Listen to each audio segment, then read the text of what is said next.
Diva FM presenta Made in Polesine, la rubrica settimanale che racconta le eccellenze del Polesine. In studio Leandro Maggi e Davide Stefanelli. Ma guarda un po', siamo arrivati, siamo prontissimi ad iniziare una nuova puntata di Made in Polesine. Come sempre io, Davide Stefanelli e Leandro Maggi vi augurano buona giornata, benvenuti sui nostri... Il tempo sta cambiando. Sì, il tempo sta cambiando, un po' si sente anche. Si sente?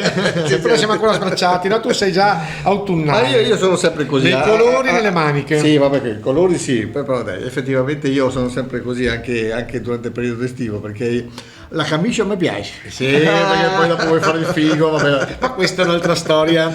Vai. Aspetta. Naturalmente ringraziamo coloro che ci trasmettono: Radio Diva, Radio Colbero Vigo e Made in Polesine Web TV. Niente po' di meno. E questi non sono cose da poco. Dai, allora, i titoli di oggi. Non è cosa da poco che ci fanno trasmettere. Questa è una cosa. Non ci pagano, però insomma. Però dai, perlomeno ci mettono in onda. Da 4 anni a questa parte. Sì, vedi. Resistiamo. Anche se Maurizio non ci credeva, il nostro regista. Non ci credeva. Diceva quando siamo partiti. Fra 2 settimane siete già stanchi. E invece hai visto Maurizio? 4 anni. Dai. Primo titolo: Rovigo e limitazione del traffico. Poi Università a Rovigo. Clan degli assalti in posta. Rovigo, città aperta ai disabili. E poi ultimo, Nutriamen, ma non ultimo, per questo come diciamo sempre non meno importante, Nutriamen, eroe del Delta. E qua ne parleremo. Vabbè, dai. Dai, tra poco partiamo con la puntata di oggi di Made in Polesine.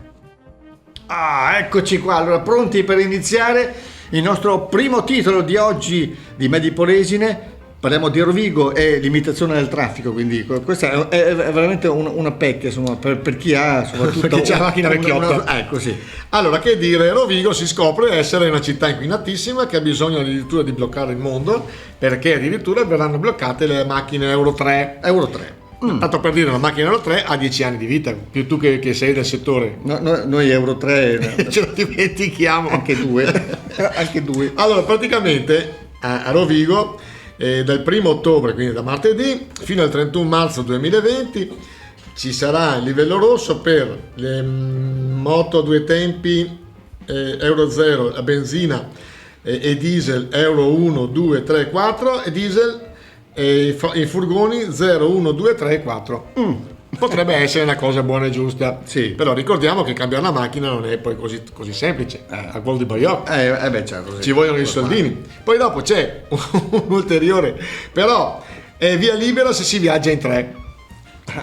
In tre si può. Già non capisco come si possa controllare se si era in 3 o in 4 o in 2, nel senso che se io metto giù uno e poi mi fermo e dico guarda eravamo in 3 e ne ho messo giù uno e non siamo in 2, per chi me lo può contestare? Voglio fare le fotografie. Voglio immaginare quanti manichini in macchina. Ma sì, lo vuoi vedere? Cioè, alla fine ci complichiamo sempre la vita. Allora, al di là che effettivamente le macchine possono anche inquinare, però onestamente non sono solo le macchine che inquinano, c'è di tutto e di più, qualche inquina, resto, sì. Basta passare per una qualche fabbrica vicino. Ferrara c'è la Mount Edison che butta fuori fumi, che non fa poco, vabbè, che dire, a me sembra che ogni volta arrivi un amministratore e ci mette di suo per farsi sputtanare, nel senso che vabbè, cioè, queste normative comunque sono più o meno dopo qualche variante a livello nazionale, cioè nelle città, signori, però insomma. Allora, innanzitutto, come ripeto, cambiare la macchina non è proprio così. Il parco macchine è vecchio, non perché abbiamo la vocazione di avere le macchine antiche, perché non riusciamo a prendere una nuova, insomma, ecco. Poi è vero che bisognerebbe usare i mezzi pubblici, ma avete mai provato da Taglio di Ponte a Rovigo? Ci sono 2 corriere al giorno in orari che decidono loro, non puoi programmarti eccetera, ci metti 2 ore. Sì. Esatto, quindi non ci sono i mezzi pubblici, manca il servizio pubblico, almeno qua da noi, insomma, ecco, nel Delta. No, ma anche a Rovigo, da Barricata fino a Bergantino, a Melara, che sono Cioè, se tiri fuori un attimino Rovigo, il centro storico che ha un pochino di autobus che girano, se non hai per il resto, se io voglio sì. andare a Bergantino, che è del comune di Taglio di Po, come lo devo fare? Secondo me devo fare 3-4 cambi, ma che mi vada bene. E siamo sempre nella provincia di Rovigo. Quindi che dire, che innanzitutto ogni volta si va, c'è bisogno di tirare fuori soldi, si aumentano le tasse sulle macchine, si aumenta la benzina, adesso ci mettono anche questo qua che non si può girare, quindi ti obbligheranno, chi ha bisogno di comprare una macchina nuova o perlomeno adeguata, che poi dopo verrà fuori che c'ha pure il trucco come quella della Volkswagen. Sì, che era euro sì, 5, ma era che un su, euro 1 che su carta esatto. inquina un tot, invece effettivamente poi non è vero. Vabbè, dai. Quindi il nostro secondo appello: amministratori. Cioè, non è che ogni volta che arriva un nuovo amministratore devono cambiare tutto il mondo. Sì. Abbiate un pochino occhio anche a noi miseri mortali. Sì. Perché diciamo, cambiare la macchina non è una cosa facile, insomma, ecco. Cioè, non ci vogliono due Non ci vogliono 2 euro prima. Esatto, sì. E poi la macchina è tartassattissima e penso che non sia, è anche un motivo di inquinamento, ma non è l'unico motivo di inquinamento. Va bene, allora. Tra l'altro, i mezzi pubblici delle nostre città sono tutte euro 1. Euro 1, sì, quindi. Robetti marroni a noi. Vabbè, dai. Dai, ci sentiamo tra pochissimo per continuare Made in Polesine. Rientrati e pronti a continuare la puntata di oggi di Made in Polesine, restiamo sempre nel nostro Rovigo, capoluogo, oggi quello parliamo Rovigo, molto di Rovigo. e parliamo di università. C'è una nuova università? Beh, sappiamo a quanto che pare c'erano. Sì, esatto. C'erano altri corsi di laurea, adesso si è aggiunto proprio da martedì, il 1° ottobre è successo un sacco di cose. Il traffico da una parte, e hanno aperto a Palazzo Angeli che si apre agli avvocati di domani, perché sono iniziate le lezioni di giurisprudenza attivate dall'Università di Ferrara per conto del consorzio universitario. Qua c'è scritto aule nuove di zecca ed alta tecnologia. Allora, questa qua è una notizia non buona, eccezionale. Tra l'altro al Censer stanno facendo anche degli stabili di studentato, quindi ci sarà la possibilità di soggiornare a Rovigo anche a prezzi calmierati. La fondazione la Cariparo ha tirato fuori un sacco di soldini, primo per fare questi studentati, ma non ultimo il fatto di aver ristrutturato Palazzo Angeli, che è un palazzo offerto da un po' di anni al comune di Rovigo, che ha messo a disposizione, l'hanno rinnovato, ristrutturato. Io ho visto le fotografie, ha fatto veramente un bel lavoro, quindi chapeau. Un palazzo nuovo o comunque ristrutturato per quanto riguarda l'ambito scolastico, insomma, non è cosa da poco, non è cosa diciamolo, da poco. E quindi far diventare Rovigo città universitaria, secondo me, porterà un indotto molto importante. Quindi, siccome ogni volta bacchettiamo sulle mani gli amministratori, bacchettiamo sulle mani i nostri burocrati, eccetera, questa volta hanno fatto una cosa fatta bene. Adesso speriamo che Rovigo si adegui anche con affitti per gli studenti, che non ci siano persone che ci lucrano sopra, che non ti affittino una camera a 400 euro, una stanza, come succede a Bologna. Perché è già successo da qualche parte, sì, per caso, sì. Anche lì poi io non ho mai capito. Ma lì non c'è evasione lì. Sicuramente ci sarà qualcosa che non è. Anche lì rompono sempre le scatole che siamo tutti evasori. Però dopo c'è certe cose che sono segreti di Pulcinella. Un'altra cosa, segreto di Pulcinella, che qua ce l'ho qua. Ma quando fanno le ripetizioni ai ragazzini, i prof, tu hai mai visto una ricevuta?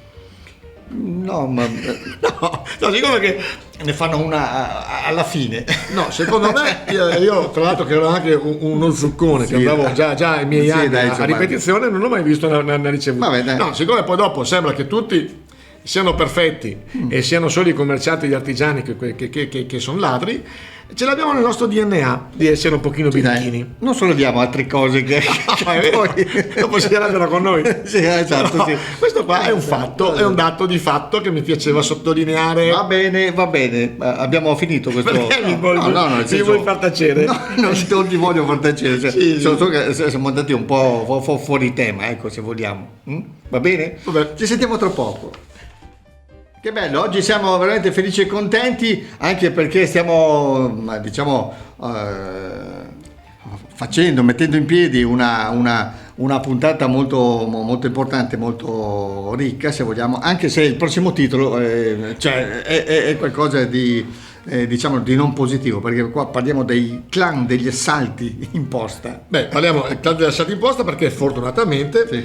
hanno messo in manette la banda di Geostrike che ha assaltato decine di bancomat, compreso il colpo della notte del 23 aprile a Portoviro che fruttò ben 140.000 euro. E poi non si sa più niente di sta cosa, come... Ha trovato appunto Sì. Allora, è la prima volta che Sì. la giustizia va più veloce del business, perché ricordiamo che a Portoviro, almeno fino a poco fa, il bancomat era ancora chiuso nella posta centrale. E quindi parliamo. Tanto complimenti alle forze dell'ordine che sono riusciti a bloccare Certo. questa banda di malavitosi. E bravi. Ma però dopo parliamo anche della posta, prendiamo spunto per questo. Perché una volta erano uno dei servizi indispensabili, importanti e che funzionavano in Italia. Adesso vorrei scommettere quanti di voi hanno avuto, ci sono tantissimi quelli che hanno avuto dei disservizi da parte della posta. Hanno chiuso un sacco di uffici postali. Solo per esempio mi viene in mente la zona del Basso Polesine nell'isola di Cavenier. C'erano 3 uffici postali, Cazzugliani, Cavenier e Boccasette, non ce n'è più neanche uno. Ad Ariano c'era Piano, non c'è più. Fino a ieri funzionavano e adesso però la posta ti arriva ogni 2 giorni, cambiano sempre i postini che poi dopo o non sanno dove è il posto oppure non la consegnano, eccetera, Sì. eccetera. Quindi per la prima volta la macchina della giustizia funziona più veloce della macchina del business, Della consegna delle poste. Della consegna delle poste. Quindi da una parte complimenti a questo, alle forze dell'ordine, e dall'altra parte aver privatizzato la posta, che in questo sistema non è che ci abbia portato un gran vantaggio. Anzi.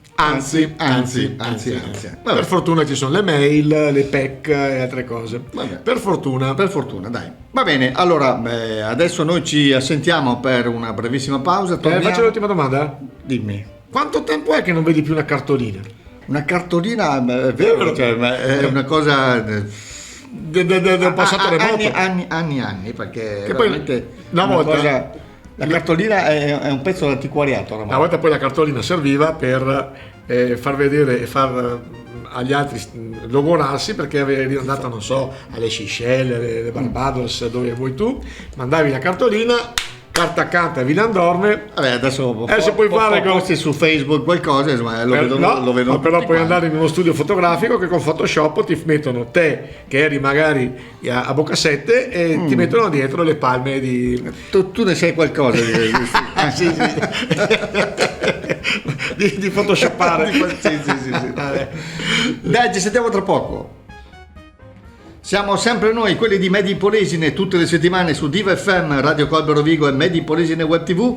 Davide Stefanelli, Leandro Maggi, e adesso restiamo sempre nel nostro capoluogo, perché quest'oggi Parliamo tanto di Rovigo. Sì, parliamo di Rovigo ancora. Rovigo, leggo il titolo testualmente: Rovigo città aperta ai disabili.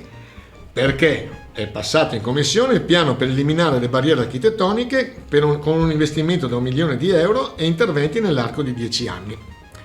Allora, letto così è un'ottima notizia. Leggendo tra le righe, secondo me 1 milione di euro in 10 anni per mettere a posto perlomeno gli edifici pubblici, eliminare le barriere architettoniche sono pochi. Primo, Sì. e questo qua è un'altra cosa. Poi dopo, anche qua la burocrazia arriva sempre, o meglio, l'amministrazione pubbliche arrivano sempre molto più in ritardo che quello che obbligano a noi cittadini di fare, perché chi fa un'attività lo sa benissimo, deve mettere gli scivoli giustamente per i disabili eccetera, ma non solo, non può metterli in legno perché non va bene, deve metterli in inox, delle volte hai bisogno di un progetto adeguato perché ti costerà 3.000 euro di geometria e altro, poi dopo vai negli uffici pubblici, non funziona, non ci sono i gradini o magari non funziona neanche l'ascensore. Esatto, sì. Non è la prima volta, eh? Cioè, non è che potete ogni volta gravare noi cittadini di oneri e prendervi tutti gli onori e poi dopo, ritornando anche al discorso del primo step, a Rovigo non si può entrare con la macchina Euro 3, addirittura Euro 4 in certi giorni, però ci sono dei bus che sicuramente hanno 20 anni. E quindi allora, non sono certamente Euro 3, sì. Che caspita, obbligate noi a essere sempre perfetti, avete sempre le sanzioni, spada di Damocle sul nostro groppone perché ci fate multe micidiali, eccetera, eccetera. E poi dopo potete fare quello che volete. Ricordiamo che fino a ieri la stazione dei treni di Rovigo non c'aveva neanche lo scivolo per i disabili. La stazione dei treni, bisogna andare sotto, bisogna andare su, non funzionava l'ascensore, eccetera, eccetera, eccetera. Quindi quando dite che poi ci incazziamo su queste cose qua, abbiamo ragione. È vero. È vero. Abbiamo ragione. Sì. Caspita, abbiamo veramente un sacco di obblighi che gli obblighi hanno un grosso difetto, che ci costano. Perché non è che tu ci obblighi, per esempio, parlando prima di mettere uno scivolo, ma ci obbligate a fare un progettino, quindi dobbiamo andare da un professionista, farcelo fare. Abbiamo bisogno di aspettare i tempi burocratici, minimo 50-60 euro di marche da bollo e altre cose. Costa più la burocrazia che non realizzare proprio e poi voi non ci avete neanche negli uffici pubblici l'ascensore o il coso per disabili. Meditate, gente, meditate. Poi voi dite che ci incazziamo. Questo non va bene? Questo non va bene. Dai. Allora, questa l'abbiamo detta perché c'eravamo proprio qua. Eccola qua. Ci sentiamo tra pochissimo per l'ultimo argomento di oggi. Ultimo argomento di oggi, ma è quello che ci piace di più, sicuramente. Anche perché parliamo di un nostro eroe proprio qua, nostro casereccio se vogliamo, parliamo di Nutriamen, appunto eroe del Delta, che abbiamo visto lo scontro finale proprio in diretta se vogliamo, cioè, allora, noi c'eravamo dal vivo, noi c'eravamo, abbiamo visto c'erano io e Davide, eravamo nell'argine del Po, perché domenica 29 settembre, che era anche la canzone che lo diceva, sì. La Giant Pictures, che sta facendo questo Nutriamen Returns, come si dice, ha fatto la battaglia finale. La battaglia finale era fatta in una maniera professionale al 100%, c'erano 6-7 operatori, c'erano una ventina di tecnici, un drone 200 comparse perché hanno fatto la battaglia, tutti vestiti, bravissimissimi, un po' di zanzare anche, quelle non mancano mai, sì. Però bravi, quindi facciamo i complimenti alla Giant Pictures che hanno fatto ancora questo film. Diciamo che la qualità tecnica del film è straordinaria, e se vediamo e abbiamo visto qualcuno di noi i film di ultima generazione della commedia all'italiana, quelli con Giallini, con Gassman eccetera, Gassman figlio, sì. La qualità è lo stesso degli amici di Nutriamen. Non c'è niente da invidiare, assolutamente. L'unico nostro limite è il dialetto, ma che comunque potrebbe essere anche un valore aggiunto perché è nostro. Allora il pezzo forte è perché è in dialetto. Per noi. Sì, per noi, certo. Deve essere, però con i sottotitoli. Con i sottotitoli si risolverebbe. Potrebbe essere anche esportabile, se vogliamo. Poi mi ha fatto quel film col dialetto bergamasco, che quello quando è stretto non lo capisci neanche se assolutamente no. Quindi i nostri eroi, quindi a Michele Pezzolato che è il regista e poi il coordinatore di tutti i tecnici, a tutti gli attori, a tutti gli amici di Nutriamen, bravi. E chapeau. Io spererei che la Marvel prendessero Nutriamen tra i suoi supereroi. bravi. I personaggi erano veramente straordinari. Così poi il drone, sì. Il ciak, i costumi. Bravi. Complimenti bellissimi. A tutti gli amici di La Giant Pictures. Va bene, dai, ci sentiamo tra pochissimo per i saluti finali. In conclusione di appuntamento anche quest'oggi, quindi siamo in procinto di regalarvi i nostri saluti. Come siamo buoni. Però prima volevo chiederti una cosa. Posso chiederti una cosa? Aspetta, sono qua. Lo sprizzetto come va? Questo nuovo programma che hai ideato e che faccio con che ho visto anche sul web, naturalmente su Made in Polesine, e poi sì, anche su Prima Free, nella TG, su Prima Free. Come sta andando? Sta andando bene, simpatico, veloce, si parla, cioè come parlassimo più o meno, è un Made in Polesine fatto in bar. Al bar, sì. Posso dire una cosa? Ma certo. Mi diverto di più con te. No, comunque grazie a Renzo Malangon che è un grande professionista e sicuramente grande conoscitore di tutti i gangli della politica. Mi piace molto perché lui le sa tutte. Va bene. Democristiano. Grazie della ruffianata comunque. Dai. Allora ci sentiamo la prossima settimana come sempre su Diva FM, su Radio Colby Rovigo e Made in Polesine Web TV. Da parte mia Davide Stefanelli e Leandro Maggi. Vi augurio di un buon fine settimana come sempre e il nostro countdown 3, 2, 1. Ciao a tutti.